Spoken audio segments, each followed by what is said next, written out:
Star Wars, Visions Season 3 Review. This visually bold series makes me wish that Star Wars animation wasn't so overlooked. Star Wars, Visions is the franchise's most creative series, and Season 3 continues to impress. When viewed in comparison to Star Wars' other TV shows, Visions is singular.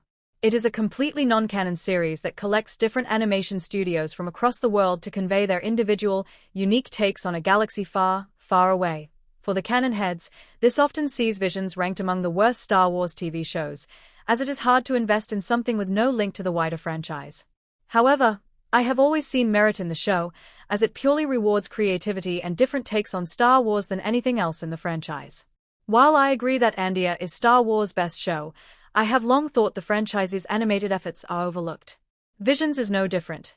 Despite the show providing the perfect way to indulge in smaller, meaningful, strikingly artistic stories in the galaxy we all love. Thankfully, Star Wars, Visions Season 3 continues that mandate and remains as impressive as ever. As has been the case with previous seasons, no Season 3 episode was bad. Yes, there were a few that did not quite land, but all episodes hold their own merits, with a few clear standouts.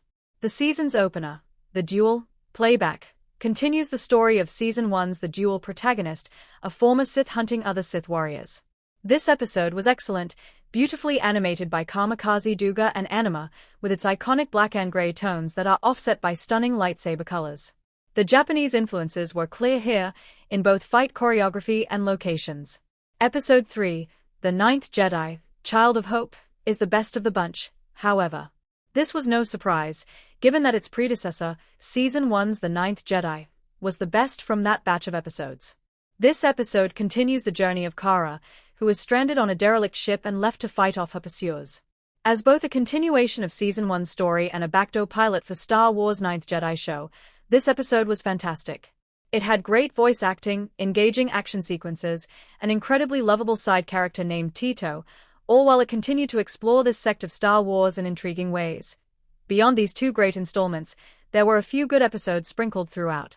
Wit Studios' The Bounty Hunter was fun and told a simple story with believable motivations. What this did with a certain split-personality droid was great, too, and truly showed the unique nature of Visions while hiding behind a typical Star Wars archetype. Episode 2, Production I.Gs. The Song of Four Wings, did the same with its astromech droid, allowing for a particularly cool action sequence never seen before in Star Wars. I'm also a sucker for lone wolf and cub stories, and the immensely cute Woopa stole my heart here. Episodes 5 and 6 were my least favorite installments of Visions Season 3, but neither was outright bad. The former was simply a cute, family-friendly tale that didn't grip me, while the latter felt the most typical Star Wars. This doesn't mean it didn't work, but considering Visions' usual flair for creativity, unlike anything else in the franchise, it was disappointing. Episode 7 was, again, just another fun story about an individual rebellion against the Empire with some good action sequences and cool creative moments.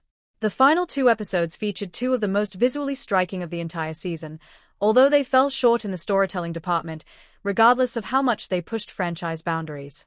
Episode 8, The Bird of Paradise, and Episode 9, Black, were undoubtedly the visual standouts of Star Wars, Visions Season 3.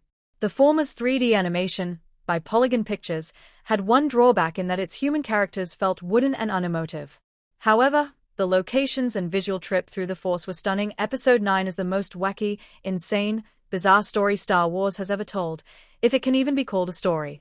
This 13-minute episode is a psychedelic trip through the mind of a stormtrooper before his death, featuring some of the most effective animation in the franchise's history by David Production. It is incredibly difficult to explore what exactly this episode was, but I think I love it precisely because of that. I want Star Wars to push boundaries with what it contains, and this episode certainly did that, on a wildly visual level. Beyond that, every other episode looked great. The classic Star Wars visuals were all there, and everything new and unique was animated to perfection. Only Episode 6, which I found to be the most typical of the bunch story-wise, seemed uninspired from an animation perspective. It wasn't bad, it just wasn't as unique as the others. I love Visions for how it shows me, visually, a different type of Star Wars. This means that the voice acting can sometimes be inconsequential. The show has a lot of stars in its English dub, but the animation is what I tune in for.